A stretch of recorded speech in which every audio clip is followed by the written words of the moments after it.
So often in our beloved automotive industry, we focus on the OEMs and the tier ones. And we don't give enough attention to the tier twos.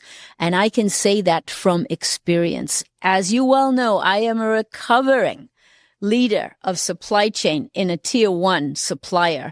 And I know what it's like for those tier one supply chain guys to take all of those requirements for the OEMs and have to sort through them and filter all of that out to the tier two supplier. So it is time today for us to give the tier two some love. So what better than a supplier that plays in both the tier one and the tier two space? And I am here today at the Gemini Group getting ready to interview their CEO, Tony Trecapelli. Tony, welcome to the show. Thanks, Jan. I'm glad to be here. Thanks for the opportunity. It is great to have you. Now, I mentioned in the intro about the OEMs and the tier ones, but you yourself worked for an OEM early on in your career, didn't you? Tell us about that. I did. I worked at Saturn Corporation for 9 years, and then for the next 21 years at GM Tech Center in Warren, Michigan. Yeah. And how long have you been here at Gemini? About 12 years, coming up on 13. And what does Gemini do? What products do you produce? We are largely an automotive supplier, maybe 85% automotive. We also produce products for consumer product industry, very light aircraft, a little bit of lawn and garden. Yeah. And then from a tooling perspective, part of our business is tooling. We provide for just about every industry. I can't wait to get into that discussion when we talk about tariffs. But first of all, Tony, let's talk about you as a leader. Who are you as a leader? You've got this background with Saturn, which is what a great background to have, with General Motors. You've been here at Gemini for some time. Who are you as a leader, Tony? Just to give General Motors some feedback on the Saturn experience, I probably would have done that job for free. It was absolutely a priceless experience to be involved in a greenfield, ground up, brand new automotive company. Brand new people systems, as we called it, a brand new UAW agreement, a brand new plant with brand new processes. We sent 99 people around the world to try to find the best of the best and then attempted to implement all that. It was absolutely priceless. So it was a big part of who I became. Without that experience, I would have been something less, most likely. Who I am as a leader, no matter how hard I try to be something else at times, I'm a coach and I'm a servant. I love coaching. I love to help people become something they never thought they could be. I love to serve. I love to serve others. I love to serve my family. I love to serve the community, and I have. That's what turns my wheels. If I didn't have people to serve, I would not be the person that's sitting here in front of you today, that's for sure.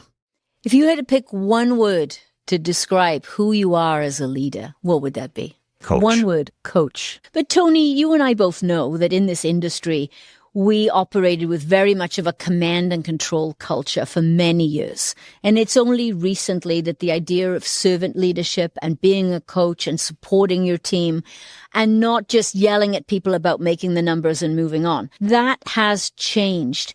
How have you seen that change and how have you evolved with that? As I pointed out, I had that Saturn experience. So that was a contrast to that, to the traditional. The self-directed work teams, the consensus decision-making, the mission and vision, which was at the forefront, no offices, right? Very approachable leadership, so very team-based. Anyone could pull the and-on cord for any reason and stop the line, so on and so forth. So that gave me a good backdrop. Of course, who I am is a big part of it. If I think about being the kind of person I am, the coach, the servant, operating for 25 years in the command and control environment, I tend to look back on that as, of course, a learning experience, but a survival. I survived it. Yes. I was able to understand it and find ways to be effective, but not lose who I am and what I feel is important. So It was a little easier to do at Saturn because they were after those kinds of things. Strategically, a little harder to do at other points in my career. It's like falling off a log, behaving that way at Gemini Group. That's great to hear. And I feel much the same way. I survived command and control too. I was taught in my early years in purchasing and supply chain to beat the supplier over the head with a baseball bat. And it's hard basically, because you're given feedback on a regular basis that you're not being enough that way. Yes. And that's the right way to be, and you should be more that way, and so on and so forth. And I listened, I adapted, did what I had to do, but I never bought in. I never bought in. Sorry, all my former leaders at GM. I loved y'all, but I never bought in. I know exactly what you're talking about. I felt so much the same way. My gut was telling me that this can't be the way to lead. This can't be the way to treat suppliers. It doesn't seem to be getting me anywhere, and it doesn't feel right. And I think as a leader, once you embrace who you are as a human, as a person, and you are truly authentic and comfortable in your own skin, once you do that, then the whole world changes and you actually bring people in closer to you. They trust you more, and you're able to really get that team around you that will go through walls for you. But it's a process, isn't it? It is a process. I couldn't agree more with your comments there. So as I was getting feedback or questions, perhaps like, why aren't you angry? Why are you letting him or her say that or do that? Or why aren't you fighting back? I am not a flight person. I am absolutely a fight person for what I believe in, but I just knew that there had to be a better way, and understanding and forgiveness was the best policy, and allowing people to go full circle, and they always did. So it took a lot of time, as you say. It's a process. People watched it, were confused by it, but my side, if you will, never stopped being concerned. And if they were concerned, then they must have been somewhat intrigued by the fact that it can work if you have the courage to do it. Yeah. So I live that. I absolutely live that. I don't have to do that anymore. Gemini Group's not that way. It's like a family. So it's very natural. It's very easy, but was not. And I worked at some of the largest corporate America in its finest form. I worked for Siemens. I've worked for IBM. I've worked for General Motors. So I learned a lot, and I learned how to translate it. Yes. So I try to help everyone better understand the translation.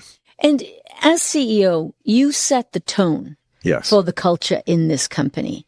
And all eyes are on you. I don't have to tell you that. People watching you every minute of the day. It can be lonely. Yes, it can be lonely.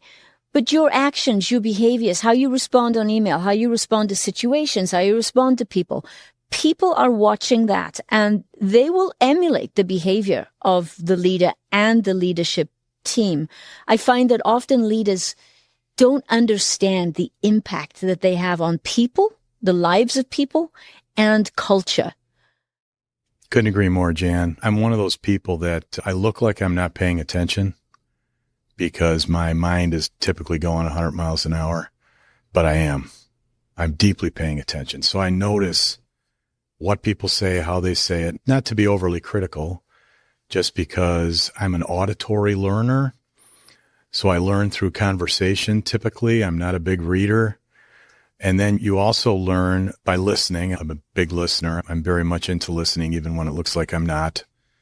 But you see how people's behavior changes based on your behavior. And I try my best to never forget the tiniest gestures, facial expression, words, writings from me are noticed.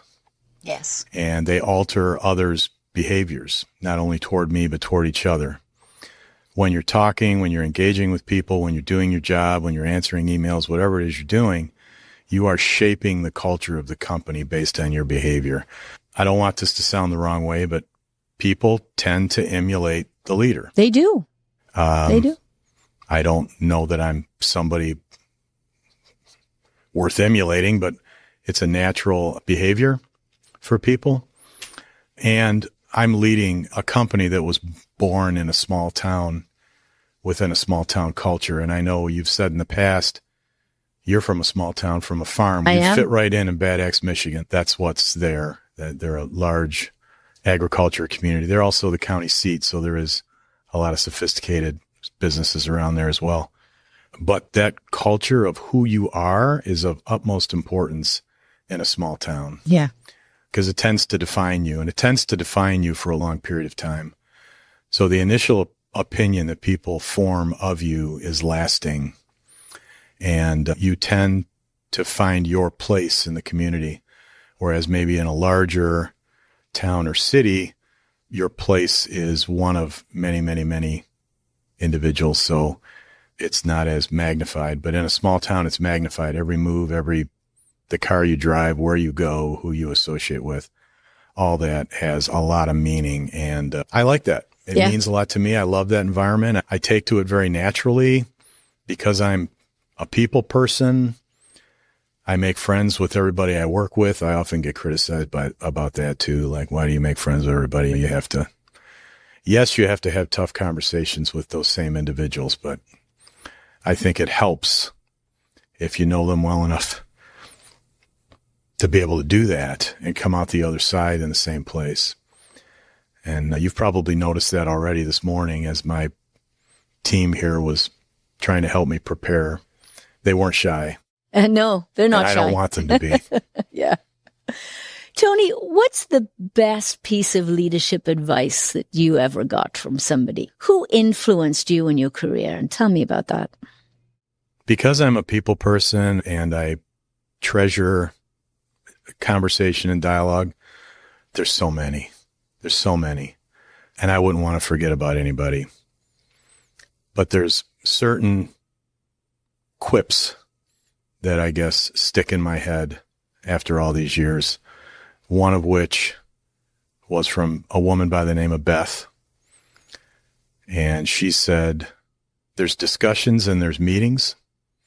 They're both necessary and they're different. That stuck with me and I practiced that. Another one I heard very early on in my career is business is people. Yeah. People do business with people they like. Isn't that true? It's very true. You know, what bothers me, and you hear this a lot, people say, it's not personal, it's business. Oh, business is personal. It is personal. Whenever you have people it's involved, it's personal.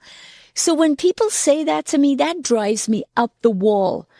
Because that tells me that they have no clue really how business is done, because business is all about relationships. It is all about getting people to understand your position, to get people on your side, not in a manipulative way, but to bring them in to your needs. And it's about people. And those relationships are critical, and you can cherish and nurture those relationships, or you can trash them. And you can trash them with one phone call, one word, and just with one incident, can't you? You sure can. Yeah, sometimes you don't even realize it's happening. But when it does happen, you have to correct it. Again, I couldn't agree with you more. That's why I'm here, because I love your material. And I think you've found a very unique way to express all of the things that are near and dear to me in terms of how I go about my life and my job. Thank you. You know, I have to share with you one piece of advice that somebody gave me a long time ago. And his name was Paul Tashinsky. He was a manufacturing guy. He'd been around forever in the brake business. And he was teaching me how to be a program manager. I was a program manager on the shop floor for a manufacturing cell. And I was young, feisty, didn't know anything about anything really. And he said to me, when people say to you they're going to try to do something, he said, you need to tell them, and I did this for a while. I don't do it anymore, but I did this for a while. You can't ship effort. Oh, ouch. Because when people say to you, right, I'm going to try to do something, what does that mean? It means it's not going to happen. That's what it means. It means it's probably not going to happen. Intentions. Yeah, but I don't really know how to tell you that it's not going to happen. So I'm just going to tell you that I'm going to try, but it's not going to happen. And then when he told me that you can't ship effort, I thought, oh, wow, ouch. That's a good one. Ouch. That was a good one. That was a good one. Now, you've read the 21 Traits of Authentic Leadership. There's a lot in there because that's a culmination of my experience plus guests I've interviewed to come up with the 21. And people often go, oh, 21, really? Yeah, it's 21. What resonated with you the most, Tony? Number one. Really? Yeah. And I thought long and hard about that. Number one embodies the other. And I like them all so much, I just couldn't pick one in fear of discounting the others. Yeah. So it's a great set. So you picked Gravitas. Yes. Because I've taken liberty with the definition of the word. Gravitas to me is the hallmark of authentic leadership. It's the umbrella that covers all of it because it's much more than a word. It's a feeling. It's that feeling that you get. That's why I picked it. Thank you. You can't fake it. You can't. You can't. You can't. You absolutely cannot. You will not get away with it. When that leader that you work for has your back, when they trust you, you know that you feel empowered. You want to do absolutely everything in your power to make that leader successful. And that to me is gravitas. Yeah. Couldn't agree more. Yeah. I worked for a guy for a while at Saturn. He was a manufacturing engineering director. And I noticed this in my personal life and in my work life. He was one of those people, and I'm a young engineer. I'm late 20s, early 30s, and I'm trying to be a change agent. I would approach him on a very frequent basis. And as I said, at Saturn, there weren't any enclosed offices. So he sat out in a cubicle with everybody else. And I would go to him quite frequently, and he would never turn me away. Never. Now, that was not the norm at the time. It was talk to my admin, get some time on my calendar, make an appointment. Not him. He would greet you like he's never met you before each and every time. Like that conversation was just yet another conversation that he couldn't wait to have and look forward to. And I had a friend's father that was also that way. So when we were teenagers, instead of going out and getting in trouble, we were there because he welcomed us. You always know that leader when you see and you feel that leader. Often leaders say, oh, I put people first. And then like, yeah, no, you don't. No, you don't. You might say that, but you actually don't, because when you put people first, that's how you behave. My biggest fear coming into this today. What? That I was going to talk about myself. I'm not comfortable doing that. But I'm dying to talk about my team. Yeah, we're going to get to that. We are going to get to that. Thinking about the OEMs and the tier ones, Tony, they display a certain set of characteristics and behaviors in this industry. And I always felt when I was in the tier one space that you had to take on whatever the OEMs did. Their kinds of behavior. So if they were ruthless with the suppliers, you were to be ruthless with the suppliers. You have to take on that set of behaviors. How do you handle that pressure? Because you've got it coming from multiple different customers. Yeah, you do. A couple of experiences that shaped how I do that. So number one, I was there for 24, 25 years. So I understand it and I understand the difference and I'm pretty good at translating it. But I remember when I was there, walking into a die shop that I had building some die-cast dies for me. And I remember their environment. And I noticed it. I couldn't help but notice it. They were proud. They were one team. They were like a family. They all wore, this company was Delaware Machinery. I don't think they're called that anymore. They all had company logoed jackets and shirts and so on and so forth. They had various articles of clothing and jewelry that represented service awards and things like that. You just felt like the owner was this bigger than life guy that was really at the helm of that culture. And it's a culture that his father had built that he continued. And it was just a really special environment. And I would contrast that, right, to the environment that I was in myself. And I always cherished that and would tell myself, regardless of the critics, that it could be that way. It could be that way anywhere. And if I ever had the opportunity I'd make it that way. Yeah. And at Gemini Group, I haven't had to make it that way because it already was, but I'm certainly preserving it. Yeah. Yeah. It's not easy. If you had a message, if you could send a message to the OEMs in 10 seconds, one short thing, what would you say to them, or what would you ask them to do? Without offending any of my customers? Yeah, just one thing. Nothing negative. I mean, I was there. I get it. You can't be afraid to be a team.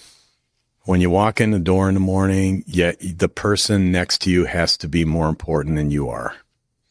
It just has to be that way. And if you're on a sports team and you do well, you'll realize that, because it's only the teams that do well that do realize that.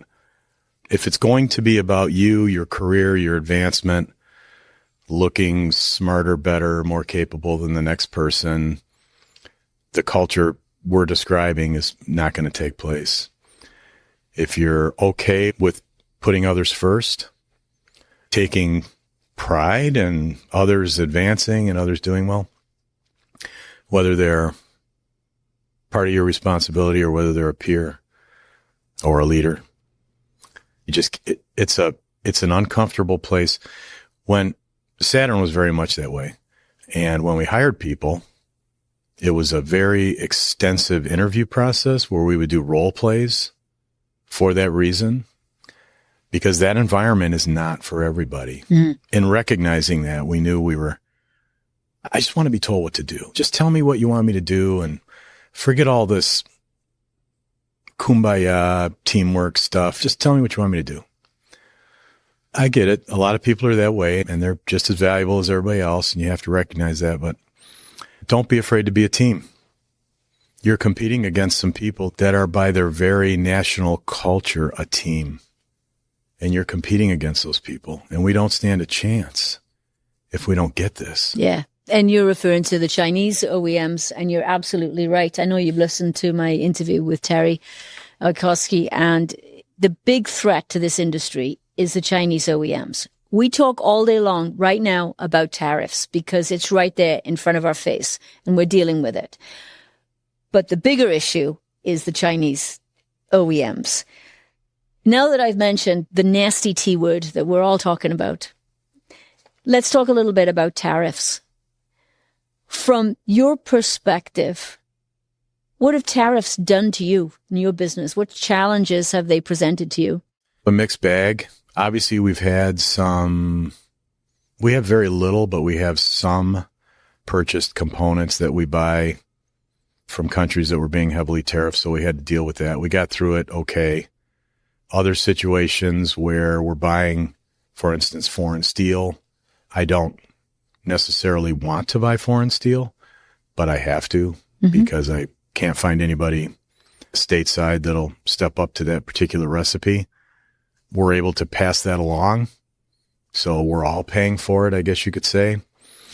And then lastly, the work that's being moved from places outside the U.S. back to the U.S., we've taken advantage of that. And we've taken on a number of projects in the last 6 to 8 months of takeover work, if you will, of work that's being moved for reasons of tariffs.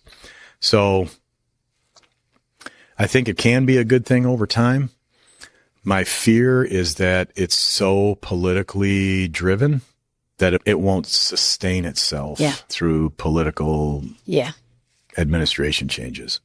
So you've seen a definite upside of tariffs with business coming into you. I'd say more upside than downside. That's great. That's great to hear.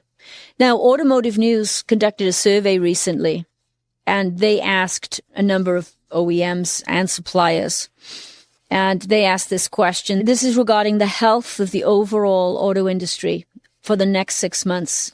And what they found was 62% of tier 1 and tier 2 suppliers feel pessimistic about the next 6 months. 24% are neutral and only 14% are optimistic.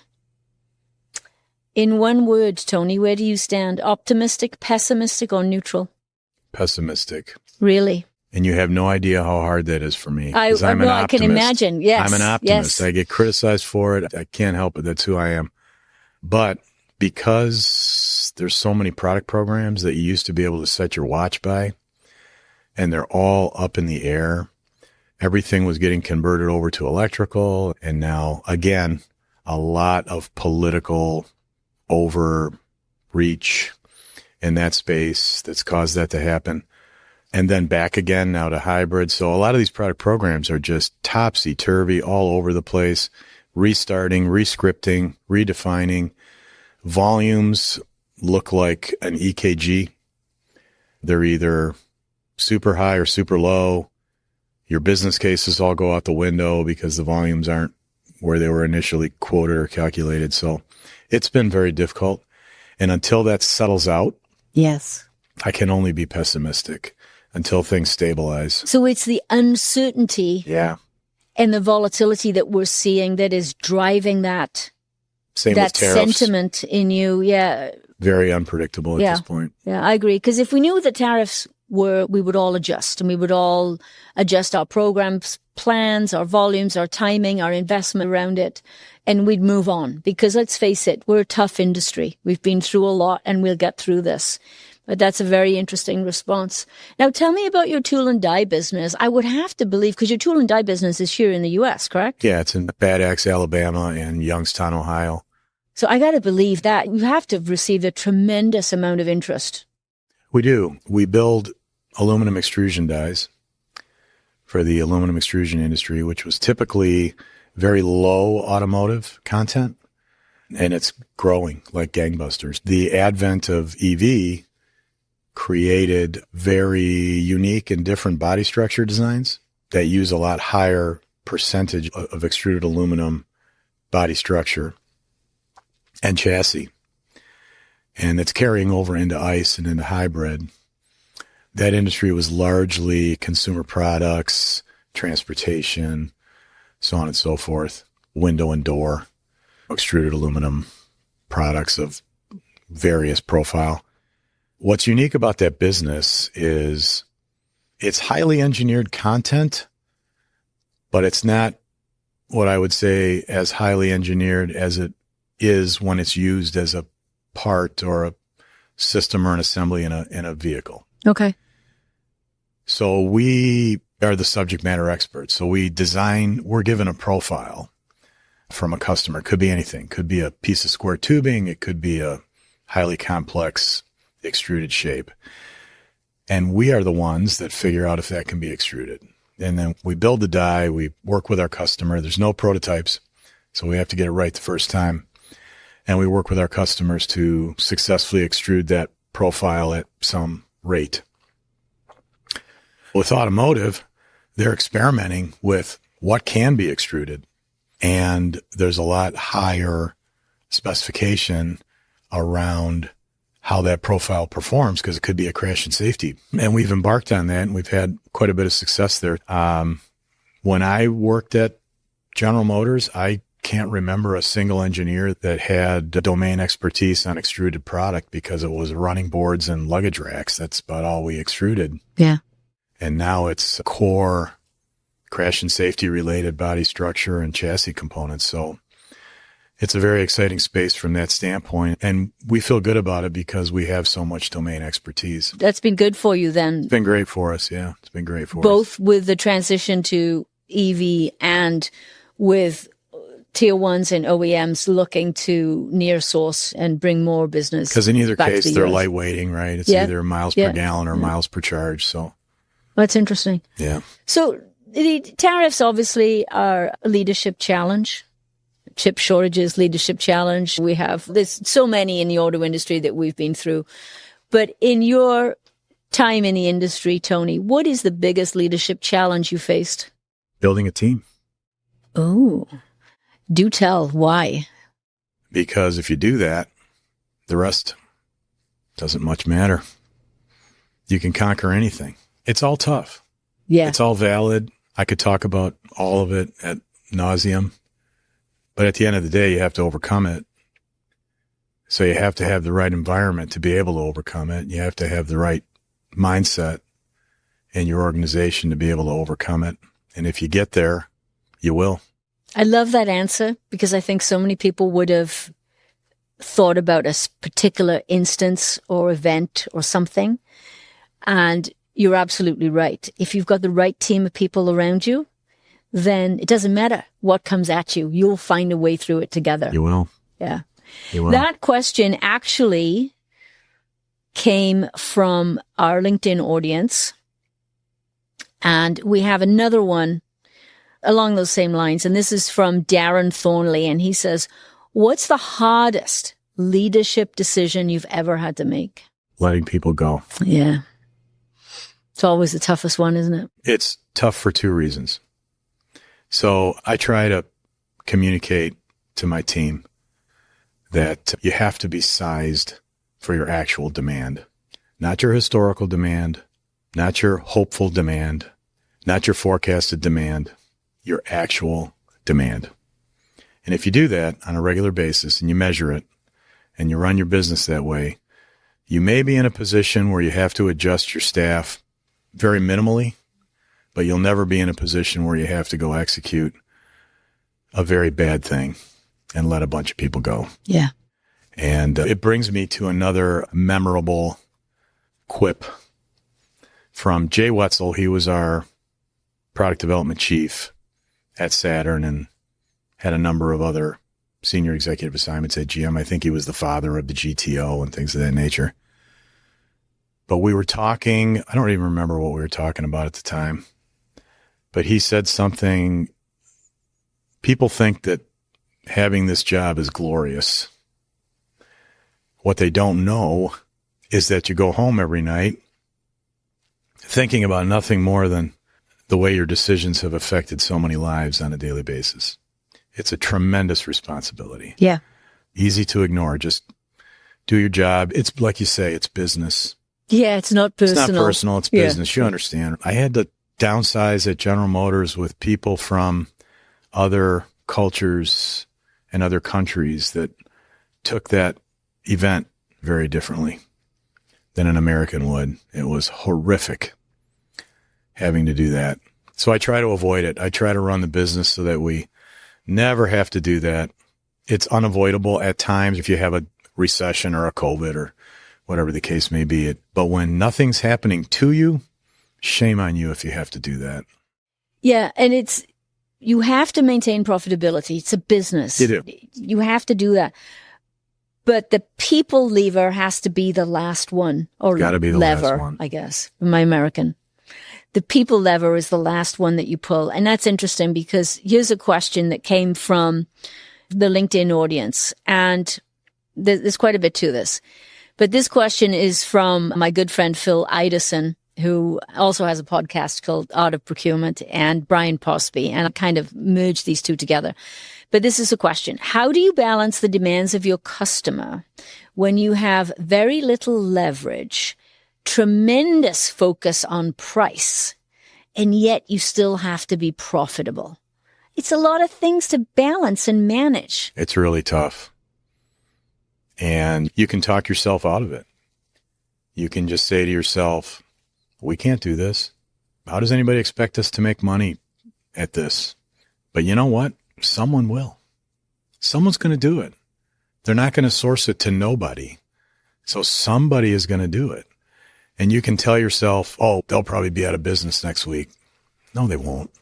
I've heard that so many times in conference rooms. So have I. So you have to step up to it. You have to constantly be improving yourself because you have to internalize the fact that your competition must also be. So if you're not, you're falling behind. You have to challenge yourself to be able to accomplish things you've never accomplished before. And you have to convince yourself that you're going to win. You're going to find a way to win this. Because if you don't, someone else will. I have an adage that I use called, why not us? Why not us? I know the Cincinnati Bengals used that a couple years ago. It's a common one. I certainly didn't make it up, but it's a good one. You got to ask yourself that sometimes. Why not us? Somebody is going to do this project. So why can't that somebody be us?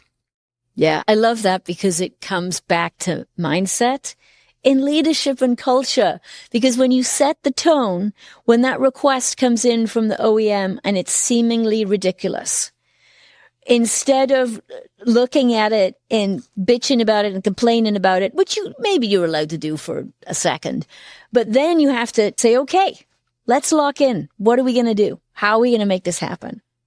Yeah, that's a great answer. Thank you. Okay, let's see. Let's take a turn into the personal realm. Are you ready?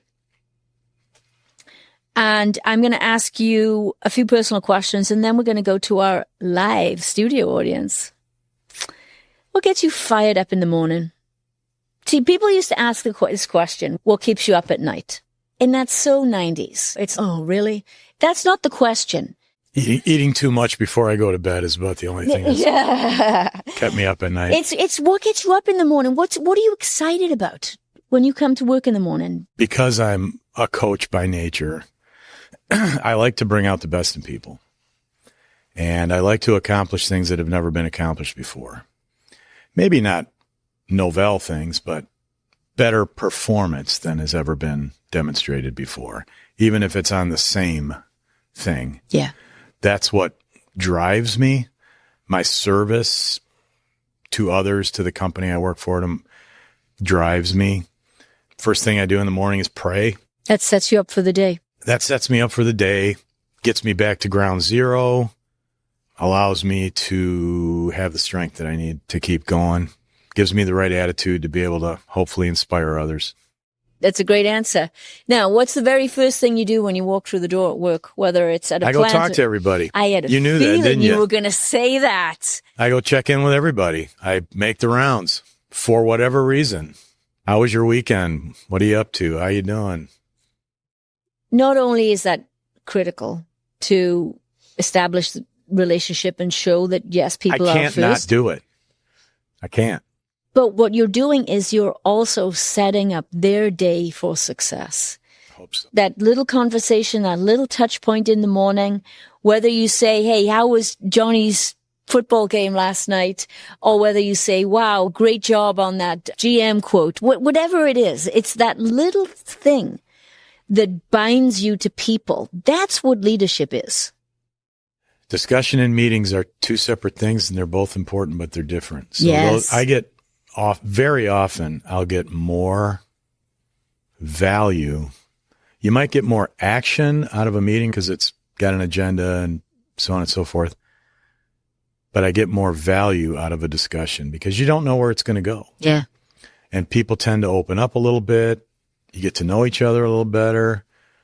There's no telling what you're going to work out. You might start whiteboarding something. You might start out talking about fishing and end up talking about some complex strategy around the company or our business. And you just don't know. If you don't have the discussion, I know what will happen. A whole lot of nothing. Yeah.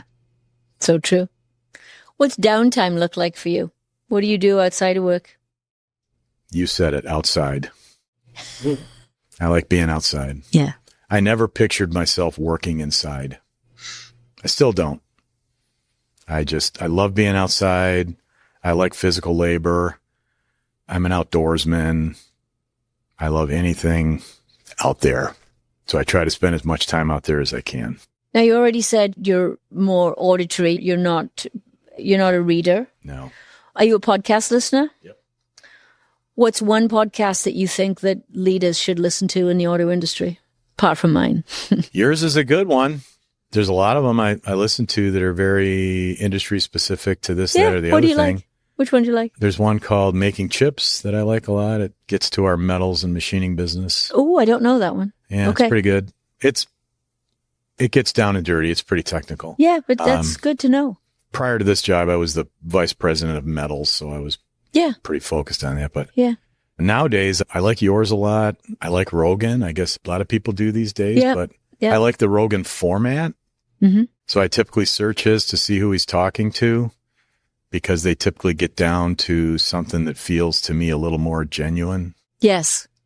He gets people to be genuine and talk about some things that maybe they otherwise wouldn't. Yeah, he gets him to do all kinds of stuff. If you remember what he got Elon Musk to do, that was interesting. But we won't be doing that today. You'll be pleased to know. And there's a whole litany of pastors that I listen to. Yeah.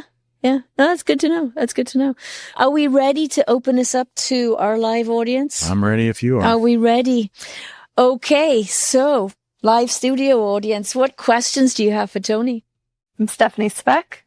My question for you, Tony, is what is one mindset or behavior that you think our company needs to continue to be successful in the next 5 to 10 years? Oh, that's a good one. One mindset and behavior. We need to be more comfortable taking risks, and we need to make a habit of winning. Losing is a habit, so is winning. We can't be afraid to make mistakes. We can't avoid risk. You understand our culture as well as I do, and it's a lot of very well-intentioned people, many of which who have worked for us for a very long time, maybe many of which who are second and third generation employees, and they care a lot.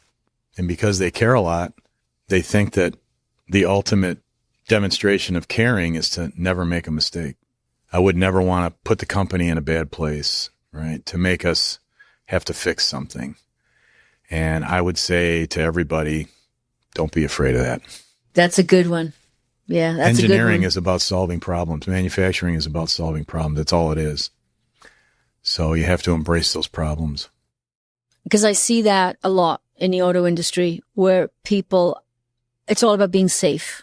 It's all about, I'll just stay in my lane, stay in my little box, and I won't make any ripples, and I'm good.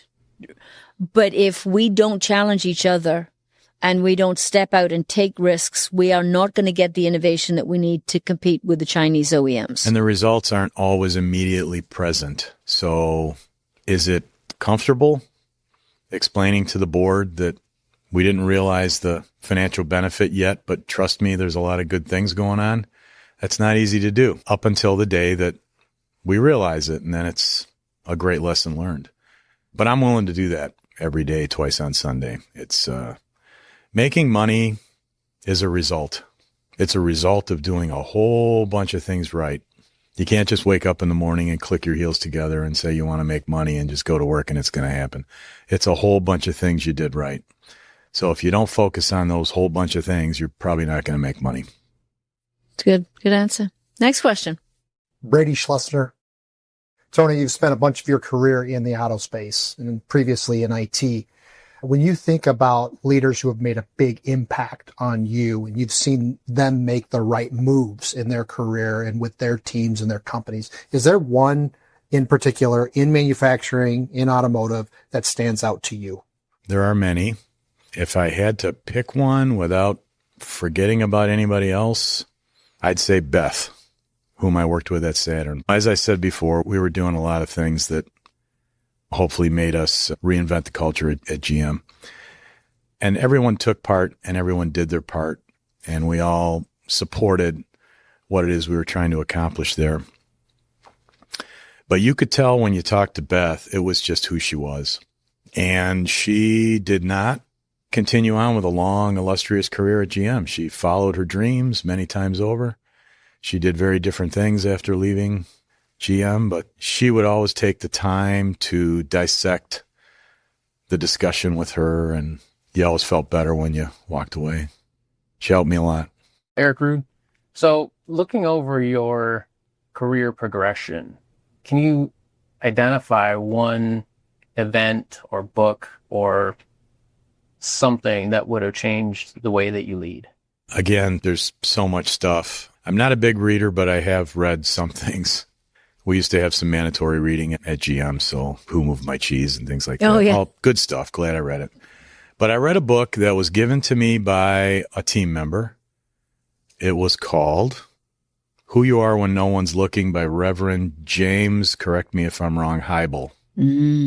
Great book. Very well written. Helped you commit to being the best version of yourself all the time. And it's probably most important when no one's looking. It's easy when someone's looking.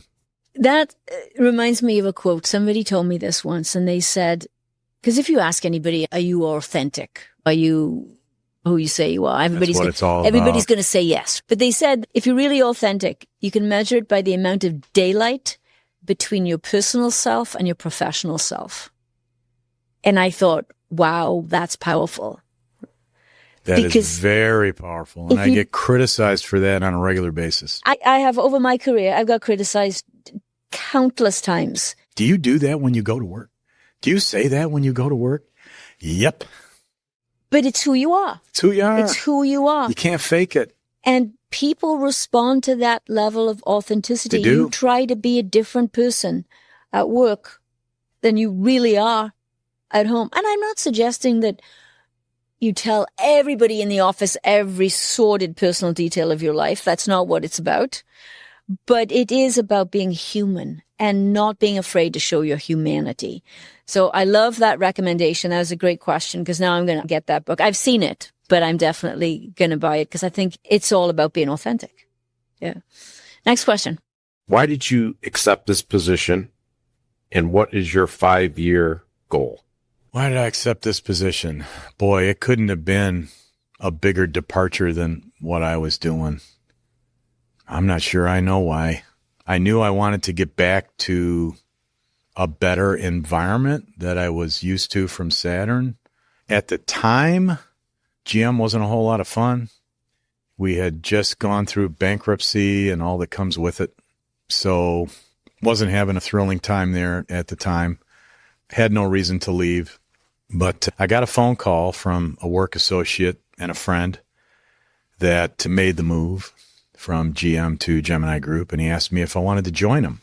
And I enjoyed working with him when we worked together at GM, so I was willing to do that again, and I did. That's probably the best decision I ever made. So I was ready for a change. I was certainly ready for a change. And I was this person at GM that I was a change agent.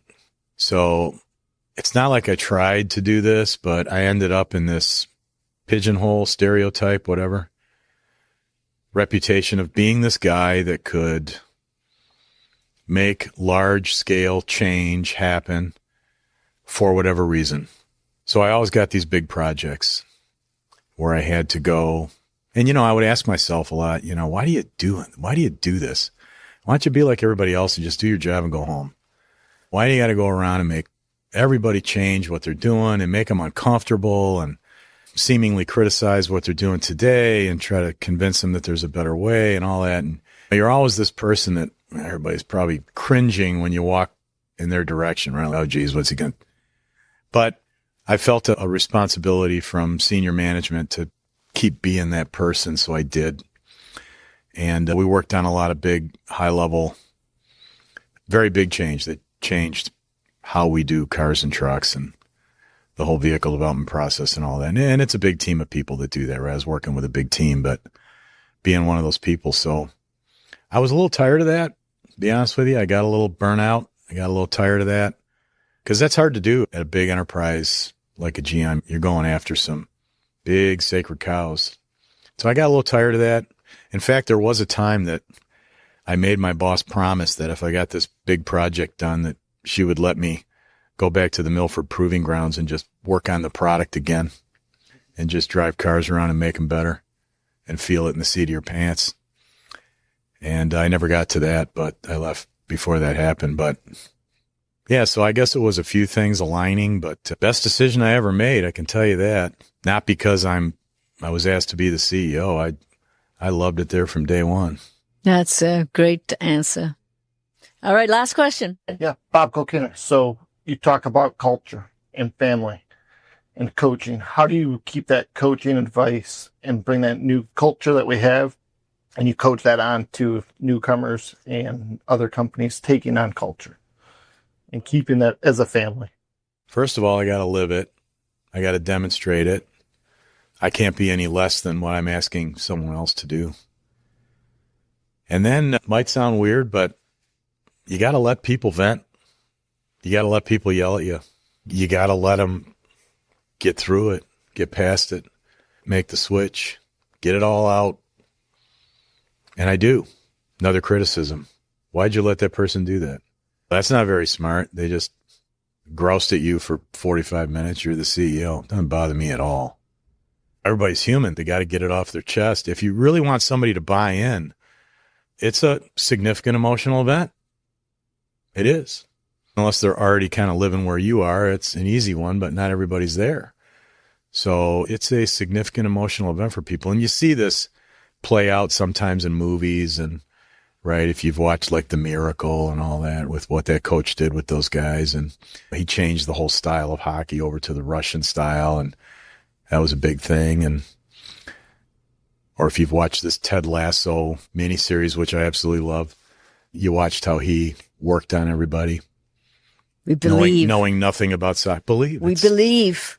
I was given a presentation one time at GM, and one of the senior executives looked at me and he says, and I was always presenting all this technical stuff, right? Because I was trying to do the virtual engineering, right? Replace all the prototypes with analytical testing and whatnot. And he said, I have no idea what you just said, but I'd vote for you. That's gravitas in action. And I remembered that one. That's right there. I think often people think that come into leadership early on in their careers, they think that you just tell people what to do and they just do it, right?